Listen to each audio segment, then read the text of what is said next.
Assalamualaikum warahmatullahi wabarakatuh. Waalaikumsalam. Kembali lagi Generasi Optimal Channel gitu ya. Iya. Oh ya, hari ini ada spesial nih, part kedua tentang buruh migran, perdagangan. Jadi kita melanjutkan. Ya, masih melanjutkan. Kemarin itu kita podcast ya. Ya, kita dapat laporan nih. Laporan dari salah satu keluarga korban ya, perdagangan manusia yang sedang viral nih, Wid. Ya. Seorang asal Kerawang nih, yang dia diperdagangkan, tadinya dijanjikan untuk kerja di di Turki. Ya, seperti yang kita bahas. Iya, kemarin ya. Modusnya semua, modusnya sama. Lalu sampai di sana, ternyata ini tidak di Turki. Dia didagangkan, ditaruh di sama agen di Turki itu ke tempat negara konflik di Suriah. Dan waktu itu dia sempat viral tuh 7 bulan yang lalu tuh ya, 4 atau 5 bulan yang lalu. Saya dengar kan itu sudah diusahakan sama pemerintah ya, melalui Menko Polhukam, lalu kemudian juga melalui kedutaan besar juga. Itu ya, ini kita kedengarkannya nih. Ini ada salah satu keluarga satu keluarga ya. Assalamualaikum, Kang. Waalaikumsalam, Pak. Ya, alhamdulillah ya. Saya dengan ini nih, Mas Widi lagi online nih, offline nih di podcastnya Generasi Optimal nih. Kita lagi kebetulan memang kemarin lagi bahas tentang trafficking, tapi kita open aja terbukanya di Kerawang nih. Kang, bisa cerita nggak, Kang, awal-awalnya gimana gitu ya? Bisa istrinya di Turki. Gimana, Kang, ceritanya, Kang? Ya, awalnya mah ya lewat Facebook sih, Pak. Lewat Facebook. Dapat istrinya Facebook. Iya. Ketemu tuh calon lapangan. Nah, di calon lapangan itu baru nyampein ke calon yang ini nih, yang bersangkutan sama agen Jakarta ini. Di Jakarta ya. Terus? Nah, di situ tuh ini kan kerjanya di Turki awalnya. Ya, pas sehari di Turki ternyata diterbangin lagi ke Suriah. Oh, ke Suriah ya, terbangin lagi Suriah ya. Iming-imingnya itu digaji itu paling kecil 5 juta katanya di Turki itu. 5 juta di paling kecil ya. Jadi memang perjanjian awal memang tidak sama ya penempatan kerjanya ya. Iya, saya ada bukti rekaman si calonnya ini bilang di Turki udah ada majikan, katanya orang kaya majikannya. Oh ya, jadi orang kaya ya. apa yang sudah dilakukan?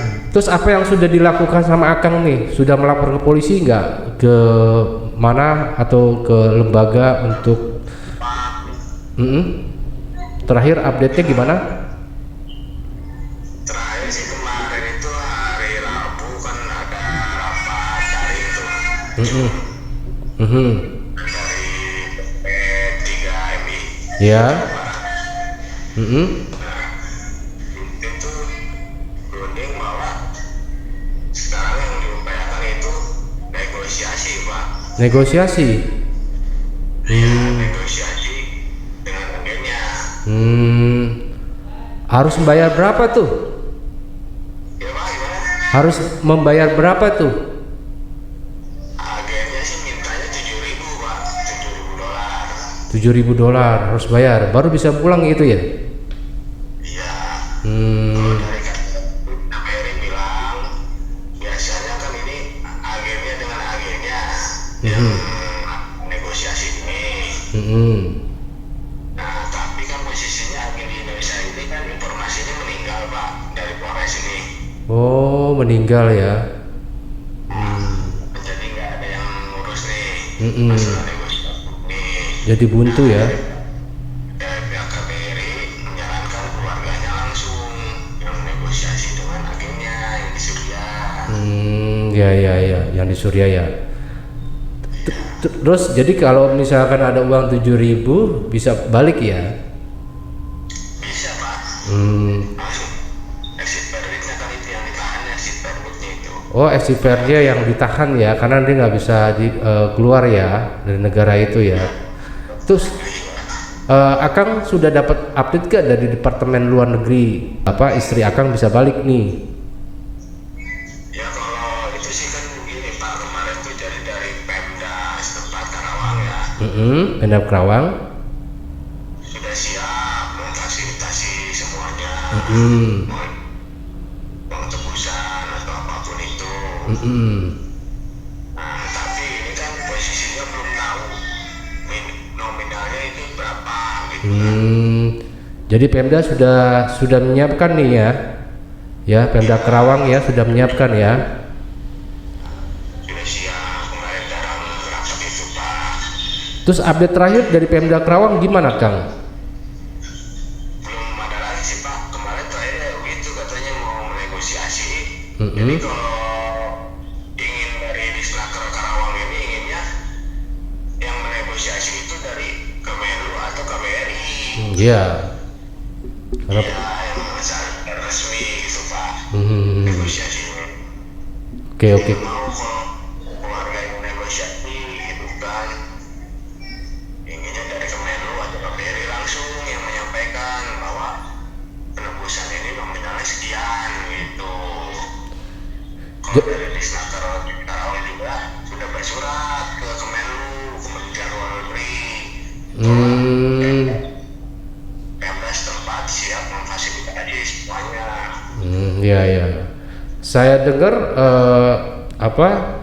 istrinya itu memang sudah dijual sama perusahaan sana 12.000 ya, kalau saya baca ya di beberapa media. Iya, masih itu media kayaknya kalau istri bilang itu. Oh. Kang, saat ini istrinya sudah di mana, Kang? Apakah masih di tempat kerja atau di KBRI? Sudah di shelter KBRI sih Pak. Alhamdulillah ya. Ya, alhamdulillah ya. Saya juga dengar juga ada salah satu politisi partai ya, politisi ya dari PDIP itu yang care banget tuh, Mbak Rike, yang mengadvokasi itu. Beberapa hari yang lalu kemarin saya juga sempat diskusi sama beliau. Peranannya beliau cukup tajam sekali melakukan advokasi ya. Kang, ada yang mau ditanya teman saya mungkin yang mau nanya, silakan. Nah, itu posisinya nanti istrinya itu setelah di KBRI nunggu kepulangan itu, tapi dengan syarat nunggu nego dulu ya, yang 7.000 itu. Harus bayar dulu baru keluar izinnya ya. Keluarnya baru harus di ini dulu katanya. Oke. Posisi agennya di mana, Kang? Di Jakarta atau di mana, di luar ya? Posisi agen itu ada di mana? Iya Pak, di Suriah Pak. Oh, di Suriah itu ya. Agen yang di Indonesia ini informasi meninggal kalau dari Karawang. Kalau yang di Kerawang kantornya ada nggak agennya? Ya Pak, gimana Pak? Yang orang Kerawang itu kantornya ada nggak agen yang di Indonesia? Nah itu informasinya dari Polres Karawang itu per orang Pak. Oh, individu ya, jaringan calok lah ya. Dua sini. Oke Kang, atur nuhun ya Kang. Terima kasih. Insya Allah Ya mungkin nanti kita bantu lah. kita akan bantu terus mengupdate ini biar clear dan terang ya, karena masyarakat juga ingin tahu nih ya. Mungkin sampai nanti berhasil pulang ya. Ya, nanti kita dampingin terus sampai berhasil pulang ya Kang ya. Siap, terima kasih banyak Pak. Oke Kang, atur nuhun. Assalamualaikum. Oke, itu tadi sedikit laporan update terkini ya. Kita nggak bisa itulah memang langsung. Jadi semuanya kan jadi tadi udah jelas ya waktu dulu kita bahas memang modus operandinya kan memang melalui calo ya. Iya. Sehingga ketika itu ada kasus sulit kan aparat hukum karena kan bukan lembaga personal. Oke, kita tahan dulu. Ada iklan melihat. Oke, nanti akan kembali lagi setelah yang ini. Tiap zaman melahirkan sebuah generasi. Tiap generasi ada zamannya. Oke, assalamualaikum, kembali lagi Ya. di Generasi Optimal. Tadi sempat iklan ya. Tadi melihat dari cerita Kasus tadi ya. kasus tadi ya. Yang Ini dari kasus dari Kerawang gitu dari ya. Kerawang ya. Wah, ini kalau ingetin Kerawang ingetin Tapi- saya. Tapi tadi kan yang menarik itu dikatakan bahwa ada keterlibatan beberapa institusi ya, Iya. dari departemen Kementerian Luar Negeri, kemudian pemerintah daerah, terutama di Snaker. Snaker. Cuma kan tadi awalnya tadi itu dikatakan bahwa harus ada uang buat membebaskan itu ya. Iya. Buat agennya. Yang 7.000 berapa? 7.000 dolar. Nah, 7.000 dolar, tapi kan Kemenlu bilang bahwa itu nanti dibebankan kepada negara keluarganya suruh langsung datang. Tapi di Snaker udah berkirim surat, di Snaker dari Kerawang itu sudah ngirim surat ke Kemenlu agar yang nego langsung adalah Kemenlu.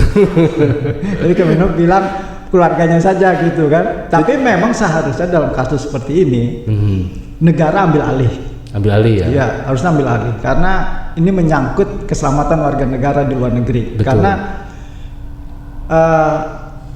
negara wajib melindungi rakyatnya, Betul. apalagi yang ada di luar negeri. Itu sesuai dengan konstitusi negara Iya. kita, gitu ya. Betul. Jadi negara wajib melindungi warga negaranya. Jadi dalam kasus ini negara harus mengambil alih dan harus mengadvokasi, jangan diserahkan kepada keluarganya. Tapi keluarganya nggak tahu menahu kan? Keluarganya. Iya, Karena dia nggak tahu ketipu menahu. ya. Nah iya, makanya keluarganya kan tidak tahu. Pertama ya kita lihat kan ini bukan istilahnya ya warga yang nggak mampu. Kemudian mungkin juga latar belakang pendidikannya itu Iya. harus kita lihat. Betul. Ya artinya tetap aja negara ini, gitu ya, negara yang harus mengambil alih ini. Jadi gini ya, saya baru berpikir nih. Kalau negaranya acuh, dia melanggar undang-undang. Iya, enggak, saya berpikir kok harus bayar gitu ya. Ini kan persoalan perdagangan manusia, ada di situ ada ranah hukum gitu ya. Tapi poinnya beginilah, poinnya yang penting negara bisa ngambil alih ini, Iya, karena iya. ini merupakan suatu perlindungan ya kepada rakyatnya, sehingga negara harus ambil alih dan harus segera secepatnya menyelesaikan kasus ini, jangan berlarut-larut gitu. Kasihan Iya. keluarganya kan nunggu anaknya juga nunggu di Iya. Kerawang gitu. Jadi gini Wid, berapa hari yang lalu, enggak berapa hari yang lalu sih, kemarin saya sempat komunikasi tuh sama salah satu politisi ya, yang dia aktivis juga, kencang dia advokasinya, Mbak Rike Vitaloka. Saya kan nelpon hampir lama juga tuh diskusi sama beliau itu ya tentang kasus ini. Memang di awal-awal dicerita juga sama saya sudah melakukan advokasi ke Pak Mahfud MD, dia bilang ya udah kencang tuh. Yang terpenting kata Mbak Rike itu anaknya itu atau korban itu sudah ada sudah di KBRI ini. Tapi kan tadi kita dengar kan itu sudah kan. Sudah. Ya ada. karena advokasinya Mbak Rike. Safe house lah ya, rumah Sebelumnya yang itu aman lah. sebelum itu ketika waktu viral video itu dia masih di Suriah di tempat kerjanya. Jadi Mbak Rike itu sudah advokasi kenceng. Bahkan udah melaporkan ke presiden katanya. Dan menurut Mbak Rike saya sudah melaporkan nih, dan alhamdulillah si Dede sudah dalam perlindungan KBRI, sudah tidak di tempat kerja. Dan berapa keterangan hasil diskusi saya sama beliau tuh memang dia diperdagangkan, ada agen tuh menjual tuh $12.000 untuk dipekerjakan selama 4 tahun. Bayangin aja Wid, kerjanya jam 7 pagi, istirahat jam 2 malam, tiap hari rutinitas seperti itu. Tapi ada beberapa hari yang lalu ada yang melaporkan ke tempat lembaga saya, tolong minta dibantu gitu. Dan saya bilang apakah ini sudah dilaporkan ke pemerintah daerah setempat? Sudah, ke Polres juga sudah gitu. Hanya menurut Mbak Rike ya hanya izin untuk keluarnya itu. Ternyata bukan Dede aja di sana, banyak. Ada berapa orang? Iya, kalau misalkan kata Mbak Rike, kalau saya bisa sih ngeluarin Mbak Dede yang asal Kerawang itu. nanti yang lain gimana gitu. Kasihan juga, dia gergetan. Ada berapa? Puluhan lah katanya. Saya nggak tahu jumlahnya, nggak tahu berapa ya, dia nggak nyebutkan. Menurut beliau ya, karena ternyata ada lagi di daerah lain asal Indonesia. Ini kalau melihat kayak gitu yang kemarin kita diskusiin tuh Wit ya, kok semakin hari semakin kesini semakin banyak ya jumlahnya ya. Iya itu. Apalagi di ya COVID itu yang kemarin ya. Itu yang ketahuan. Yang ketahuan ya. Nanti yang nggak ketahuan mungkin nanti muncul lagi ke depan, kita nggak tahu ya. Tapi yang jelas memang ini pemerintah ya, ya kan pemerintah punya segala-galanya ya. Iya. Artinya dari awal itu harus sudah bisa mengantisipasi gitu, mengantisipasi dari awal. Ini kan tadi katanya pakai calo tuh ya. Pakai calo. Tadi calo polisinya aja bilang nggak bisa nelusuri karena bukan lembaga. Tapi yang personal gitu kan, iya. calo gitu. Jadi susah gitu ketika udah selesai itu ada kasus. Ya calonnya nggak tahu kemana, kan lembaganya nggak jelas itu ya. Iya. Tapi sebenarnya bisa lah ditelusuri, saya yakin bisa. Tinggal kemauan aja ya. Bagaimana mereka benar-benar kan sudah janji katanya mau dibongkar semua nih kasus ini nih. Pak Menko Polhukam. Iya Pak Mahfud ya. Ya mudah-mudahan. Keren itu menteri ya. Mudah Pak Mahfud ya kenceng nih. Kan, Serius nih. Bukan Pak Mahfud kan kita lihat bongkar apa aja ya. 348T dibongkar. Terus apa lagi nih dibongkar? Semuanya dibongkar aja. Cuma jangan langsung setelah dibongkar langsung akhirnya ujung-ujungnya ya nggak ada jelas, nggak ada kejelasan. Harus ada kejelasan. Harus ada kejelasan gitu, harus ada kejelasan, harus ada yang bertanggung jawab siapa gitu. Tapi semangatnya sih boleh lah gitu kan. Menko Polhukam ini luar biasa semangatnya. Cuma jangan lama-lama terus akhirnya hilang gitu ya. Kita nggak berharap seperti itu. Jadi tapi memang harus benar-benar dikawal gitu supaya pokoknya Pak Mahfud nggak sendiri gitu. Iya, harus di backup ya. Nah, harus di backup. Iya, harus dibantu. Teman-teman LSM juga harus backup Pak Mahfud nih. Oke, Wit, nanti kita akan kembali lagi. Kita akan ikuti dulu iklan yang ini nih. Tiap zaman melahirkan sebuah generasi.